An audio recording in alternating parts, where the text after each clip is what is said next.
hoje eu vou começar a fazer uma revisãozinha de tudo que a gente viu até agora, beleza?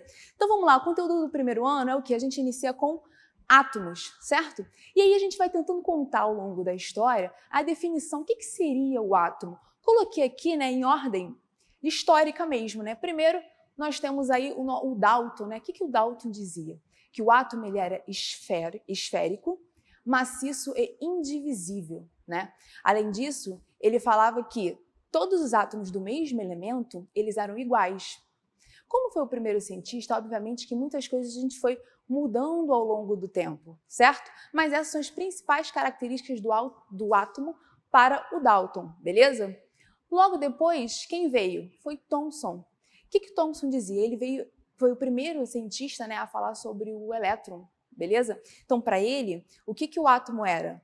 Uma esfera, certo? Eletricamente neutra. O que significa isso, né? Que as cargas positivas e negativas ali dentro existentes, elas se anulavam e deixavam o átomo neutro, certo? Mas, além disso, o que ele falava, né?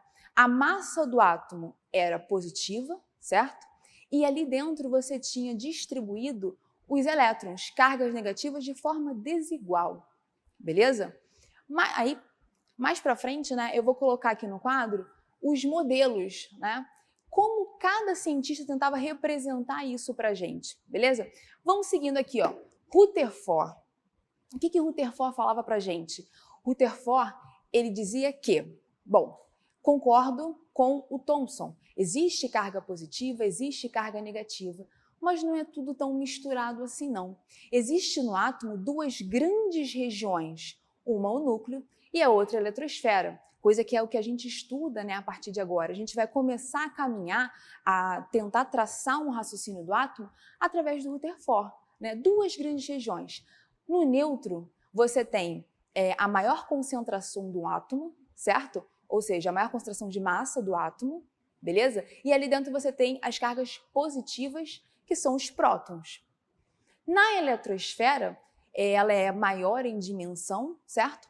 Porém, ela é muito leve, né? De massa até desprezível, tá? Onde se concentram as cargas negativas, que são os elétrons, beleza? E aí, o que ele acreditava? Que os elétrons ficavam em volta, girando em volta do núcleo. Então, dentro do núcleo, você tinha carga positiva, certo? A maior concentração de massa, então o núcleo é muito denso, e os elétrons em torno girando, beleza? E aí, Bohr foi aluno de Rutherford, né? Então eles estudaram juntos. O Bohr chegou e falou assim, certinho, é isso mesmo que acontece, só que temos um algo a mais aí. Na parte da eletrosfera, nós temos os níveis. Os elétrons não ficam girando de forma desordenada, né? Nós temos aí as camadas. Níveis ou camadas é a mesma coisa, certo? E um elétron, quando excitado, ele consegue passar por uma camada mais energética, né? Dá um salto para trás, tudo bem?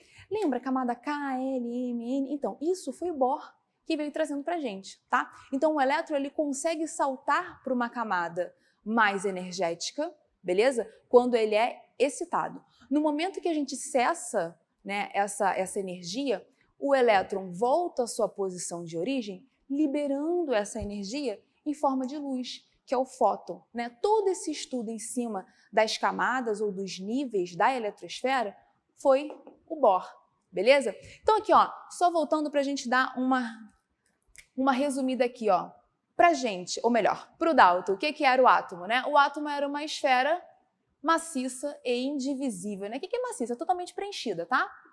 Totalmente preenchida, beleza? O modelo atômico dele foi a bola de bilhar, sinuca, beleza? Então, se você pegar e dividir aquilo, você tem uma massa por dentro, né? Para ele era apenas isso, você não tinha subpartículas, não existia nada dentro do átomo, beleza? Thomson, ele chegou e falou assim, beleza, é esférico, temos massa, e a minha massa ela é positiva, certo? E você tem distribuído de forma desigual os elétrons, tá? Imagina que isso tudo aqui é bem preenchido, tá? E essa massa, ela é positiva, ok? Ó, tudo preenchido aqui. Não sei se dá para vocês enxergarem aí, mas você tem os elétrons, ó, distribuídos de forma desordenada, beleza? Rutherford chegou e falou assim, não, calma aí, a gente tem um núcleo onde você tem as cargas positivas aqui dentro, eu vou até botar aqui, ó, positivo, e tem os elétrons em volta, beleza? Aqui, ó, o Thomson chegou, qual é o modelo de Thomson? Isso aqui é bola de bilhar, né? E o Thomson? O Thomson dizia que era como se fosse um pudim de passas, né? Eu, teoricamente, nunca nem vi, né? Não sei o que é, mas eu imagino, sabe aquele biscoitinho cookies? É como se fosse isso, né? Aquelas gotinhas de chocolate se representam os elétrons. É mais ou menos isso, tá bom? Rutherford, então, ele falou sobre o sistema planetário, que é mais ou menos isso, né? Você tem o Sol, tem maior massa, né? No centro de tudo, e os elétrons como se fossem os planetas em volta, beleza? Bohr foi aluno de Rutherford e veio só complementando, né? Dizendo que os elétrons estão em níveis, mas ele utiliza também o sistema planetário como modelo. Beleza? Tranquilo? Gente, representação. Como é que a gente vai conseguir fazer exercícios? Como é que é pedido, né? Como é que isso cai? Olha só. Representação para a gente. O X, ele representa um elemento, né? Um átomo de um elemento. A é a massa, Z igual a P. O que é isso? P significa prótons. Prótons é a carga positiva, que está lá no núcleo, lembra? Beleza. E o que é Z? Z é número atômico. Número atômico é exatamente a quantidade de partículas positivas que a gente tem no núcleo. Beleza? Então, ó, Z é sempre igual a P. Por quê? Número atômico é a quantidade de partículas positivas. Então, número atômico e prótons é sempre a mesma coisa. Beleza? Coloquei aqui, ó. Tem mais uma partícula importante aí, né? Que são os nêutrons. Os nêutrons, eles estão concentrados no núcleo também.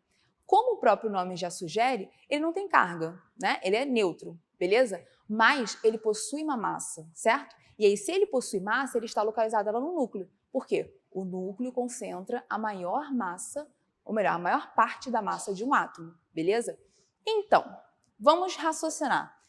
Se a massa de um átomo ela é concentrada no núcleo, e no núcleo tem duas partículas, que são os prótons e os nêutrons, a massa nada mais é que o somatório das partículas, prótons e nêutrons, beleza? E aí, por sua vez, gente, é muito comum ele te dar a quantidade de massa, te dar a quantidade de prótons e te perguntar quanto vale nêutron, né? E aí a gente só faz uma organização matemática aqui, né? Eu vou deixar o nêutron de um lado, vou passar a massa para o outro, tudo bem? Então, para eu calcular nêutrons, eu vou pegar a massa e diminuir da quantidade de prótons. Vamos ver um exemplo disso? Karine, como é que isso pode aparecer para mim? Olha para cá.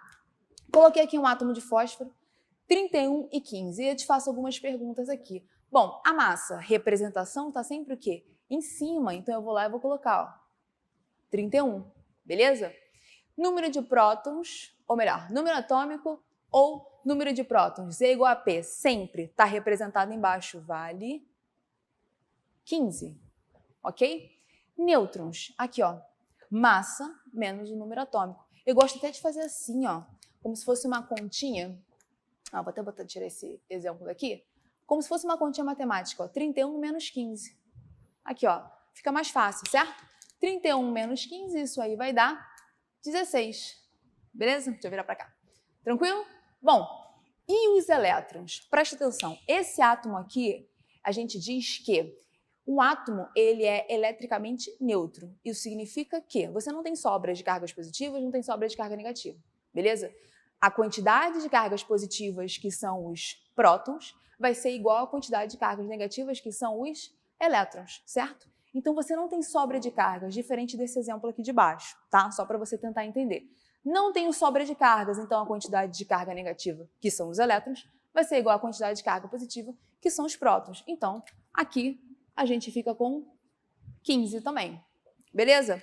Quando você tem um íon, íons são espécies com carga, beleza? Diferente de átomo neutro. Átomo neutro é uma coisa, íon é outra. Íon tem carga, tá? E aí eu posso ter dois tipos. Eu posso ter os cátions ou os ânions, tá? Eu coloquei um exemplo de cátion. Cátion é carga positiva e ânion seria carga negativa. E aí toma cuidado, né? Você sabe que carga positiva, pra gente na química, significa perda de elétrons. E carga negativa significa ganho de elétrons. O elétron tem carga negativa?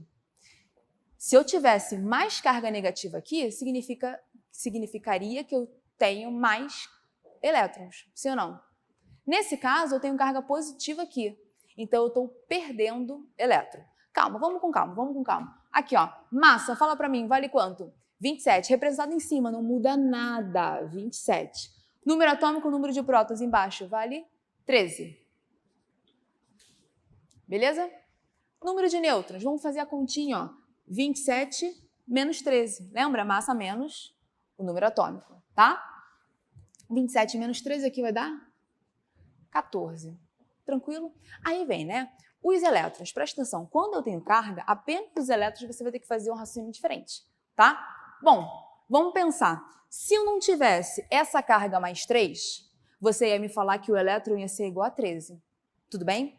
Mas eu estou te falando que essa espécie aqui está perdendo 3 elétrons. Então, se eu teria 13 e estou perdendo 3 elétrons, na verdade, eu tenho um total de 10, ok? Eu teria 13, porém eu perdi 3 elétrons, eu tenho um total de 10 elétrons aí. Beleza? Tranquilo? Então, passando aí para a semelhança atômica, né? Então, são átomos que têm algo em comum. E aí nós temos isótopo, isóbaro, isótono, isoeletrônico, né? O prefixo iso significa igual, beleza? E aí preste atenção que eu já destaquei aqui para você. Isótopo significa que são espécies que apresentam o mesmo número de quê? De prótons. E aí, ó, vou colocar aqui um exemplo para você. Eu tenho cloro de massa 35 e o cloro de massa 37. Presta atenção. Importante, espécies isótopas sempre vai ser do mesmo elemento químico, beleza? Por quê? O número de prótons, o número atômico é a identidade do seu átomo, é a identidade do seu elemento, tá? Então, quando você está falando de espécies que apresentam o mesmo número de prótons, com certeza essas espécies pertencem ao mesmo elemento químico, como é o exemplo aqui do cloro, tá? Qual é a diferença? É o número de massa, né? Aqui você tem cloro 35 e aqui o cloro 37. São espécies diferentes do mesmo elemento químico. Porém, eles apresentam, por ser do mesmo elemento químico, apresentam o mesmo número de prótons. A gente pode dizer que a semelhança deles é o quê? Eles são isótopos. Beleza?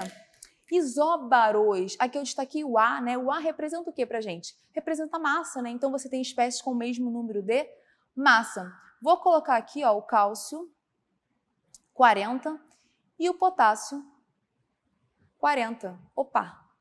Massa do cálcio 40, massa do potássio 40. Espécies diferentes com o mesmo número de massa. Isóbaro, beleza? Isótono, destaquei o N por quê? Mesmo número de nêutrons, certo? E aí eu vou colocar para você aqui o Na, 23 e 11, e o Mg, 12, aliás, 24, massa em cima, 24 e 12 embaixo, né? Se você fizer o cálculo do nêutron aqui, ó, 23 menos 11 vai dar 12, ok? 24 menos 12, 12. Mesmo número de nêutrons, então eles são isótonos. Tranquilo? Bom, isoeletrônicos. Bom, mesmo número de quê? Destaquei aqui para você, ó, mesmo número de elétrons, né? E aí eu vou colocar um exemplo. Ó, Na e ó, presta atenção.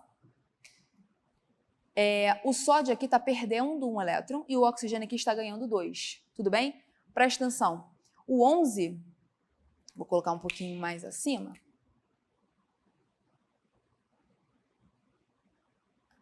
Número atômico do sódio vale 11, tá? Número de prótons, beleza? Só que eu estou perdendo um elétron. Então, 11, perdi um elétron, eu fiquei com um total de 10, beleza? Então, essa espécie de sódio tem 10 elétrons. O oxigênio, tá vendo aqui, ó, número de prótons dele? Vale 8. Só que eu estou ganhando 2 elétrons. Lembra, carga negativa? Se o elétron é negativo e eu tenho carga negativa aqui, eu estou ganhando elétrons, beleza? Então aqui, ó, 8 mais 2 elétrons, eu fico com 10. 10 elétrons no sódio, 10 elétrons nessa espécie de oxigênio. Mesma quantidade de elétrons, você tem aí espécies isoeletrônicas. Beleza? Tranquilo? Então, olha só, próximo passo agora é a gente falar o quê? Um pouquinho sobre a eletrosfera, né? Sobre o estudo desse cara aqui, certo? Então, ó, vamos relembrando aqui, eu vou apagando. Na eletrosfera, nós temos os elétrons, beleza? A eletrosfera ela é dividida em níveis, como a gente já havia falado, certo? Níveis ou camadas. E dentro das camadas, nós temos as subcamadas ou os subníveis. Vou colocar aqui para vocês, ó. Eletrosfera.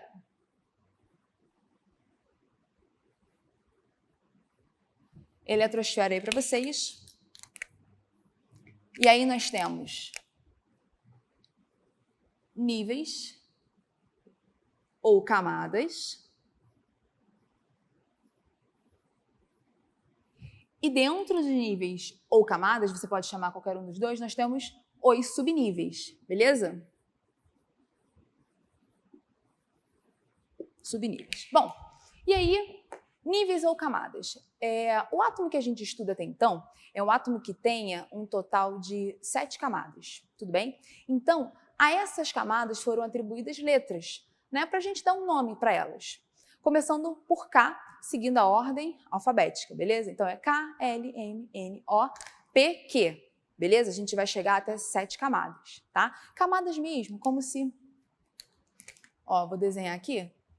Aqui tem o núcleo, né? E aí você tem a primeira camada em volta dele, a segunda camada, beleza? Então vou apagar aqui que ficou bem feio, mas só para você entender mesmo. Ó.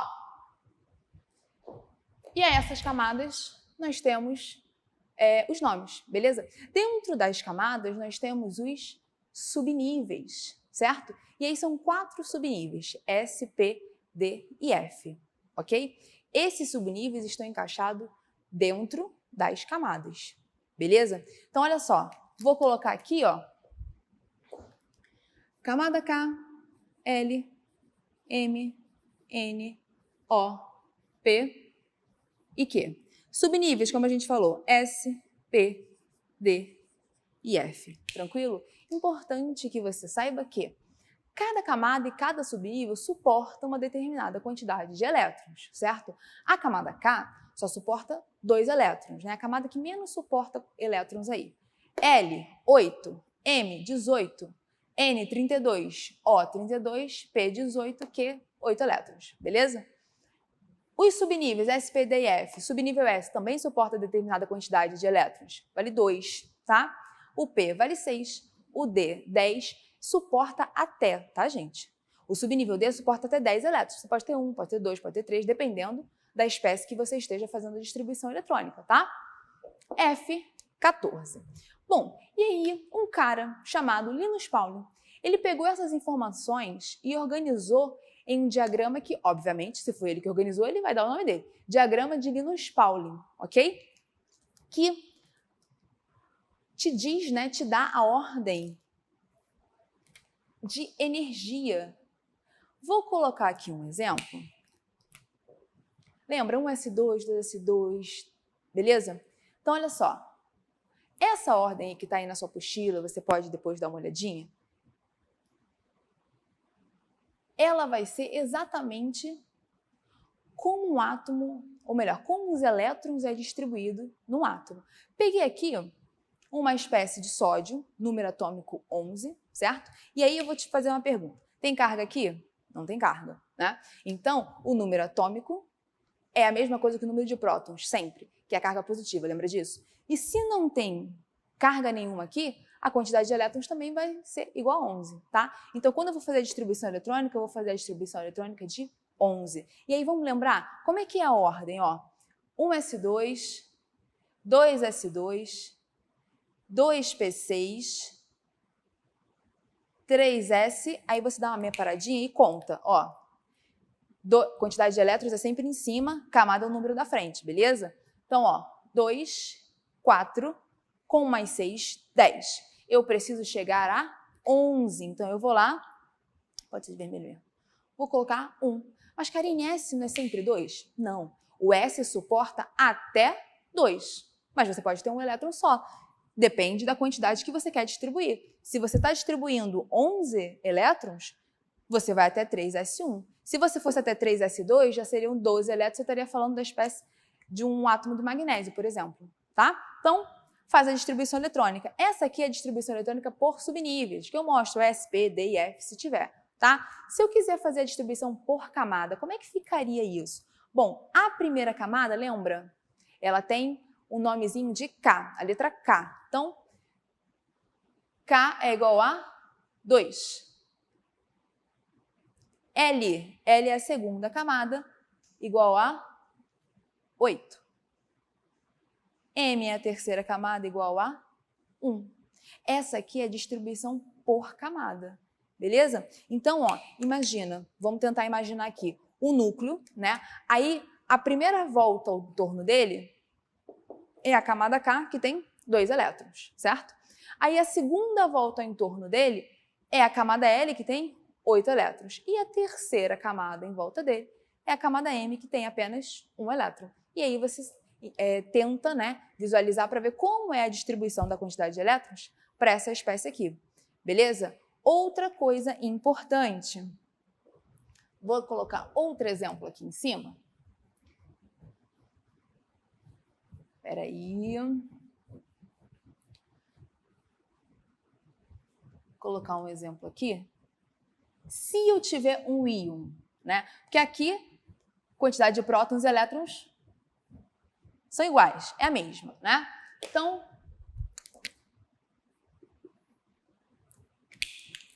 se eu tiver um íon, vou colocar aqui o ferro 26 mais 2. Presta atenção ali. O que acontece com essa espécie de ferro, né? Eu estou perdendo 2 elétrons, certo? Então, o que você vai fazer? Preste atenção, segue a dica da Cacá. Olha só, em vez de você fazer direto distribuição com 24, que é perigoso, faz a distribuição com 26 e depois você retira os 2 elétrons. Por quê?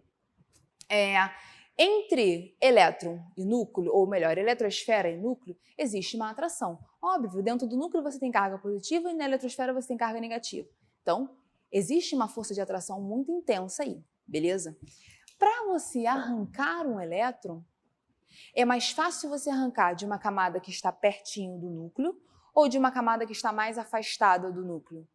Mais afastada, certo? Quanto mais, é como se fosse um ímã, né? Quanto mais próximo, maior é a intensidade da força. Tanto que, dependendo da distância, você não consegue nem segurar, né? O ímã vai atrair aquele metal. É como se fosse um átomo, beleza? Então, para você arrancar um elétron sem desprender de tanta energia, você sempre vai arrancar esse elétron da última camada, certo? Última camada que a gente chama também de camada de valência, lembra disso? Camada de valência é a última camada do seu átomo, beleza?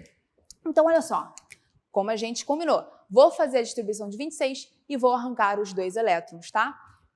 Então, ó, vem comigo. 1s2, vai lembrando aí, ó, 2s2, 2p6, 3s2, 3p6, 4s2, 3d6. Lembra que a gente combinou que eu vou fazer de 26? Conta comigo. 2 com 2, 4 com 6, 10, 12, 18, 20 e 6. Perfeito? Preciso arrancar os 2 elétrons da minha última camada. Então, olha só. Última camada aqui. Eu tenho a primeira camada, tranquilo, camada K. Eu tenho a segunda camada, que é a camada L. Eu tenho a terceira camada, e aí presta atenção, né? A ordem da distribuição é por energia, tá? Então, você vai ter essas quebras aqui. Por exemplo, 1, 2, 3, aí eu vou para a quarta camada e volto para 3, tá? É por isso que é muito importante você fazer a distribuição, que aí você consegue identificar melhor que a última camada é a quarta camada. Aí você vai lá e você vai arrancar os 2 elétrons, ó. Perdi os 2 elétrons, então você vai lá, a sua distribuição, né, se for para você marcar, né, a opção correta, por exemplo, a tua distribuição é 1s2, 2s2, 2p6, 3s2, 3p6, acabou, não tem a quarta camada, porque você arrancou os 2 elétrons, 3d6, tá bom? Beleza? Então, com isso, a gente parte para números quânticos.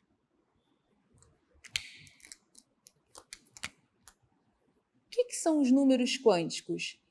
Toda a informação que você puder dar do elétron diferenciador. Como assim, Karine? Não entendi, não. Então, calma. Ó, vou usar o ferro mesmo, só que eu vou usar o ferro, o átomo eletricamente neutro. Neutro é ótimo, neutro, tá? É o ferro 26. O elétron diferenciador dele, ó, é o 3D6. Tá me acompanhando? Tá só pra gente ganhar um tempinho aqui. Distribuição eletrônica dele. Quando a gente for falar de números quânticos, é toda a informação do elétron diferenciador.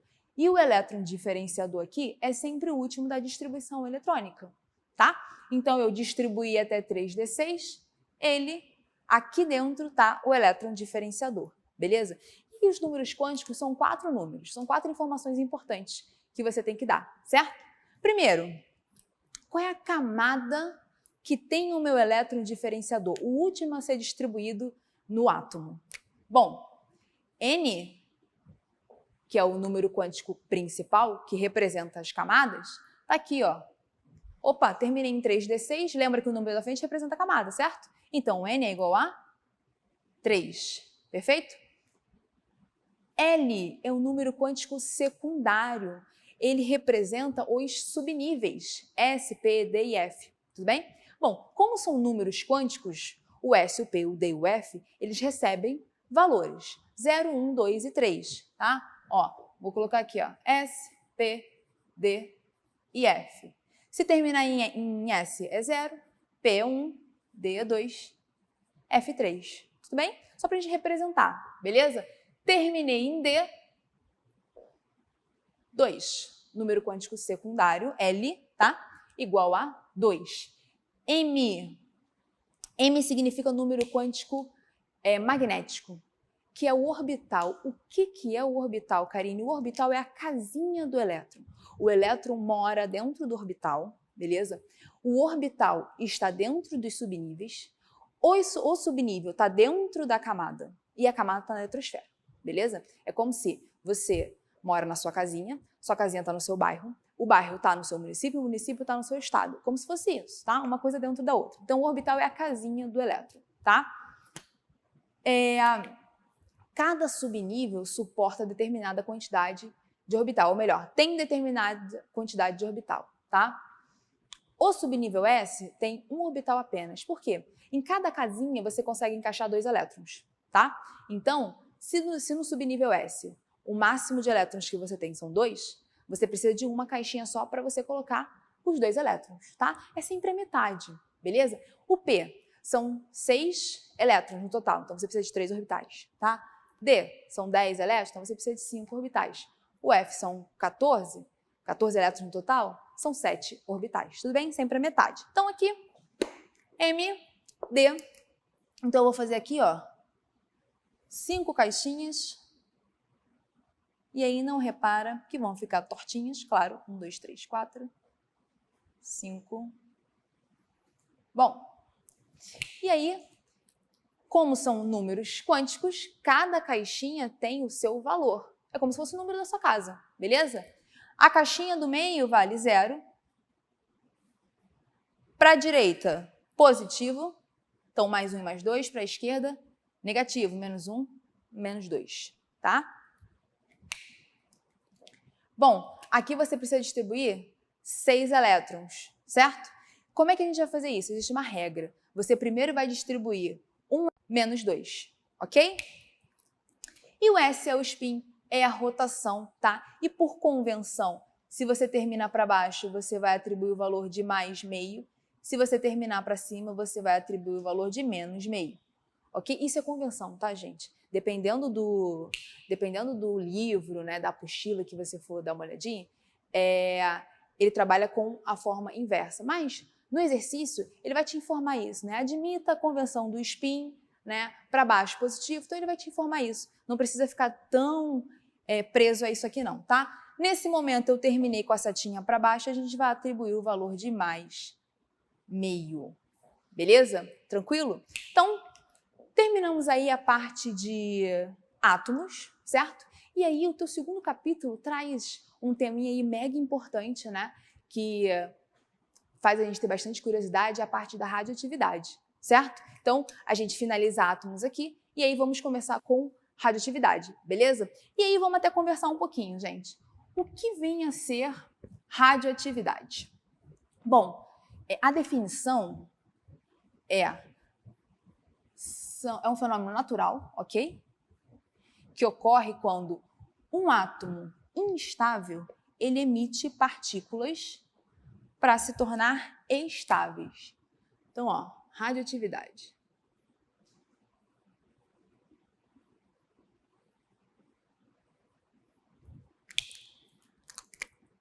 Radioatividade.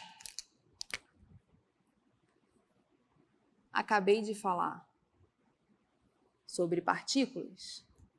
E aí vamos conversar um pouquinho. Bom, como eu disse, a definição é um fenômeno natural que ocorre, tá?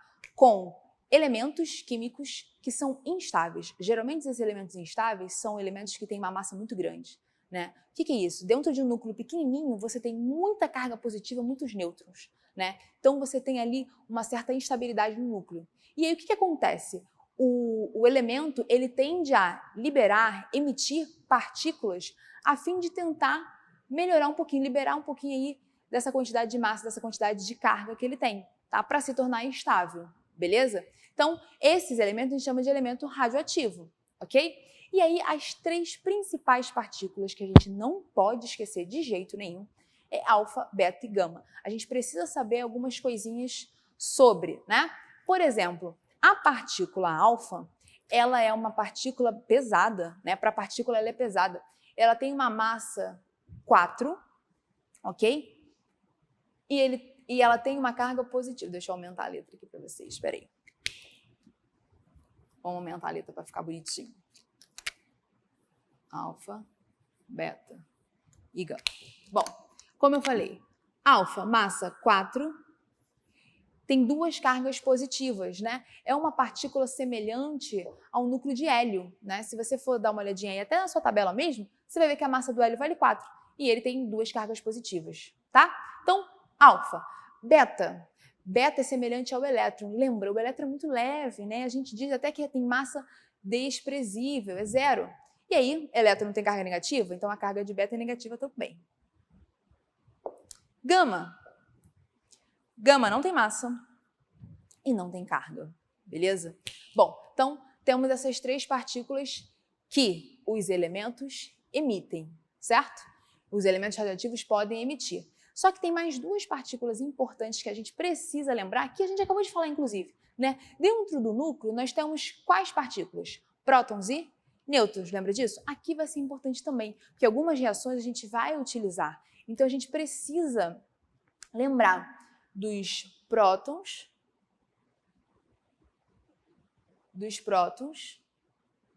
e dos nêutrons, tá? E aí, próton tem massa, certo? Tá lá no núcleo, né? Tem massa, a gente atribui o valor de 1. Vou até botar do outro lado para ficar didático. 1, certo? E tem carga, né? Positiva, inclusive, então 1 também. Nêutron. Nêutron tem carga? Não, carga é embaixo, então é 0, beleza? Só que ele tem massa, né? Ele tá lá no núcleo, então a gente atribui o valor de 1 também. Então, isso aqui é importante, beleza? Então, partículas que elementos radioativos emitem, são essas aqui, e outras partículas importantes aí que constituem o átomo, para a gente lembrar que são os prótons e os nêutrons, beleza? Poder de penetração. Seguinte, partículas são nocivas a gente, tem umas que são mais do que as outras, beleza? Nesse caso aqui, gente, como o alfa é uma partícula muito pesada, ela não tem quase velocidade. Então, ela não consegue atravessar materiais ou coisas muito densas, tá? Já quem é totalmente leve, isento de carga, né? Isento de carga entra em qualquer lugar. Não tem carga para ver repulsão. Gama, tá vendo aqui, ó? É extremamente leve e não tem carga. Ela é a mais nociva para a gente. Ela que vai conseguir entrar mesmo no nosso corpo. Inclusive, Gama, raios gama, são as partículas, ou melhor, ondas eletromagnéticas que vêm do raio-x, tá? É por isso que não é interessante você fazer raio-x o tempo inteiro, porque você tá, ó, recebendo essas partículas aí, tá? A mais nociva, beleza? Para você ter uma noção, né, de penetração, alfa, vai causar queimadura na sua pele, né? Da sua pele ela não vai passar, beleza? Beta pode ultrapassar a sua pele e aí no seu músculo ela fica. E aí o gama entra, né, e pode atingir os seus órgãos. Só para você ter uma noção do poder de penetração, tá? Então gama é maior que beta, que é maior que alfa, beleza? Bom, nas leis da radioatividade, o que é importante a gente lembrar, né? Quando eu pedir para você montar uma equação química, por exemplo, eu chego para você e falo que o urânio 23592 emite uma partícula alfa, transformando-se no elemento X. Transformando-se em X. Aí eu peço para você montar para mim essa equação e determinar quem é esse átomo, beleza? Como é que a gente faz uma questão dessa? Bom, eu vou pedir para você montar a equação e aí preste atenção nas palavras, né? Algumas palavras importantes. Quando eu digo para você que emitiu, é porque essa partícula alfa saiu do átomo de urânio, certo? Então foi produzida. Quando você for fazer a sua equação, o que você vai fazer?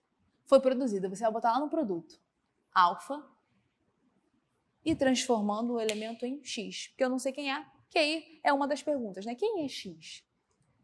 Bom, você não pode esquecer, né? Isso não vai vir no enunciado da questão, você tem que lembrar da massa e da carga de alfa, tá? Então aqui, ó, vou completar aqui para você, aqui é 4 e aqui vale 2, tudo bem? Bom, tudo que eu tenho antes, eu tenho que ter depois, beleza? Na natureza, nada se perde, nada se cria, tudo se transforma.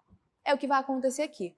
Antes da seta, você tem um total de 235 de massa, tá vendo? Então, depois, você também tem que ter esse valor, certo? Então, ó, alfa você tem 4 de massa, para dar um total de 235, falta, vou deixar de vermelho mesmo, 231. 231 mais 4, 235. Beleza? Aqui embaixo, você tem 92 cargas positivas e alfa tem 2, tá vendo? Para dar 92, aqui tem que ser 90, porque 90 mais 2 igual a 92, beleza? E aí, para você responder quem é X, que átomo é esse, que elemento é esse, você vai lá e sempre vai procurar pelo número atômico, beleza? O X aí, no caso, vai ser o elemento tório. Fui lá na tabela e vi, tá? Elemento tório, beleza? Então, assim, radioatividade, o que é importante saber? Conhecer as partículas, poder de penetração, entender como você faz, como você monta uma equação e, para a gente finalizar aqui um papinho bem rápido, sobre meia-vida, né? O que é meia-vida? É o tempo necessário para que uma amostra, né? E aí ele pode te dar em massa, pode te dar em número de moléculas, em átomos, tá? Mas geralmente é massa. Uma amostra inicial se reduz à metade. Então, por exemplo, se eu chego para você e falo um radioisótopo que apresenta o tempo de meia-vida de, sei lá, 8 dias, né? Vai sofrer 5 decaimentos, né? Vai sofrer 5 períodos de meia-vida. Qual é a massa no final? O que você vai fazer? Você vai começar com a massa inicial, quando se passar os primeiros 8 dias, que é o primeiro tempo de meia-vida, essa massa vai reduzir à metade. Então, o tempo de meia-vida é o tempo necessário para que uma massa inicial, uma amostra inicial, se reduza à metade. Então, aqui, ó, por exemplo, coloquei aqui, estou te dizendo que o tempo de meia-vida de um determinado radioisótopo são 2 dias, certo? E aí eu falo para você considerar uma massa inicial de 10 gramas. Aí eu vou te perguntar, após 6 dias, quanto restará da massa inicial? Só para a gente conseguir concluir o raciocínio. Ó, vamos lá. A massa inicial, 10 gramas, certo? 10 gramas. Vai passar o primeiro período de minha vida, que são exatamente 2 dias. Essa massa, lembra, vai reduzir a metade. Então, vai passar a ser 5, certo? 5 graminhas. Mais 2 dias, que é o período de minha vida, 5 gramas vai passar a ser 2,5. Passaram-se o total de 4 dias, certo? Eu quero quantos? Ó, 6. Então, mais um período de meia vida, essa massa reduz a metade. 1,25 graminhas aí para você é a massa que vai restar depois de 6 dias. Tranquilo, gente? Então, demos uma grande revisão aí, né? Falamos um pouquinho sobre átomo, falamos um pouquinho sobre radioatividade. Espero que vocês tenham gostado. Um beijo para vocês e até a próxima. Tchau, tchau.